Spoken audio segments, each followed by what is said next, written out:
नमस्कार साथियों। आज हम महाभारत के लाक्षागृह षड्यंत्र के बारे में कथा सुनाएंगे। बड़ी आनंद है, सुनकर आपको अच्छी लगी होगी। दैवयोग तथा शकुनी के छल कपट से कौरव और पांडवों में वैर की आग प्रज्वलित हो उठी। दुर्योधन बड़ी खोटी बुद्धि का मनुष्य था। उसने शकुनी के कहने पर पांडवों को बचपन में कई बार मारने का प्रयत्न किया। युवावस्था में आकर जब गुणों में उससे अधिक श्रेष्ठ युधिष्ठिर को युवराज बना दिया गया तो शकुनी ने लाक्ष के बने हुए धर्म में पांडवों को रखकर आग लगाकर उसे जलाने का प्रयत्न किया, किंतु विदुर की सहायता से पांचों पांडव अपनी माता के साथ उस जलते हुए घर से बाहर निकल गए। अपने उत्तम गुणों के कारण युधिष्ठिर हस्तिनापुर के पराजन जनों में अत्यंत लोकप्रिय हो गए। उनके गुणों तथा लोकप्रियता को देखते हुए भीष्म पितामह ने धृतराष्ट्र से युधिष्ठिर के राज्य अभिषेक कर देने के लिए कहा।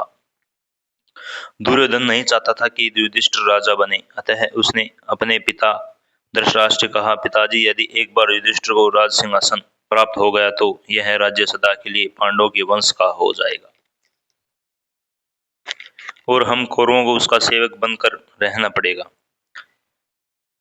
इस पर धृतराष्ट्र बोले, वत्स दुर्योधन, युधिष्ठिर हमारे कुल के संतानों में सबसे बड़ा है, इसलिए इस राज्य का अधिकार उसी का अधिकार है। फिर भीष्म तथा प्रजाजन की भी उसी को राजा बनाना चाहते हैं। हम इस विषय में कुछ भी नहीं कह सकते। धृतराष्ट्र के वचनों को सुनकर दुर्योधन ने कहा, पिताजी, मैंने इसका प्रबंध कर लिया है, बस आप किसी तरह पांडवों को वारणावत भेज दें। दुर्योधन ने वारणावत में पांडवों के निवास के लिए पुरोचन नामक शिल्पी से एक भवन का निर्माण करवाया था, जो कि लाख, चर्बी, सूखी घास, मूंज जैसी अत्यंत ज्वलनशील पदार्थों से बना था।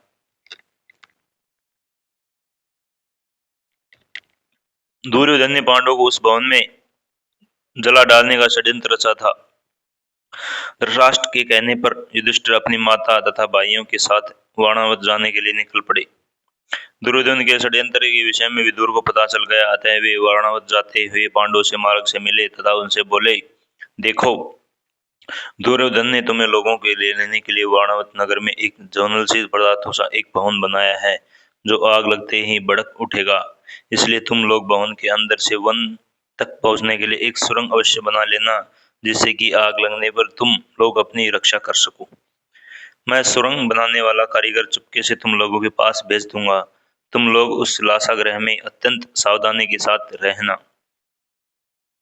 वारणावत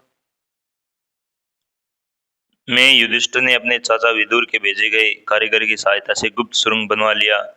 पांडव नित्य आखेट के लिए वन जाने के बहाने अपने छिपने के लिए स्थान की खोज करने लगे। कुछ दिन इस तरह बिताने के बाद एक दिन युधिष्ठिर ने भीमसेन से कहा, भीम, अब दुष्ट प्रोचन को इसी लाक्षागृह में जलाकर हमें भागकर निकलना चाहिए।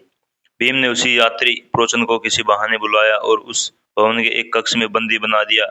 उसके पश्चात भवन में आग लगा दिया और अपनी माता कुंती भाइयों के साथ सुरंग के रास्ते वन में भाग निकले। लाक्षागृह के भस्म होने का समाचार जब हस्तिनापुर पहुंचा तो पांडवों को मरा समझकर वहां की प्रजा अत्यंत दुखी हुई। दुर्योधन और धृतराष्ट्र सहित सभी कौरवों ने भी शोक मनाने का दिखावा किया और अंत में उन्होंने पांडवों की अंत्येष्टि करवा दी।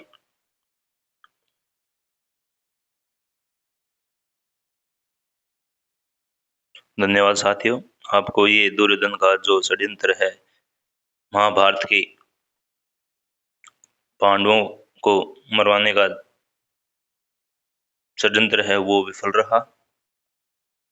ये कहानी आपको अच्छी लगी होगी। धन्यवाद साथियों।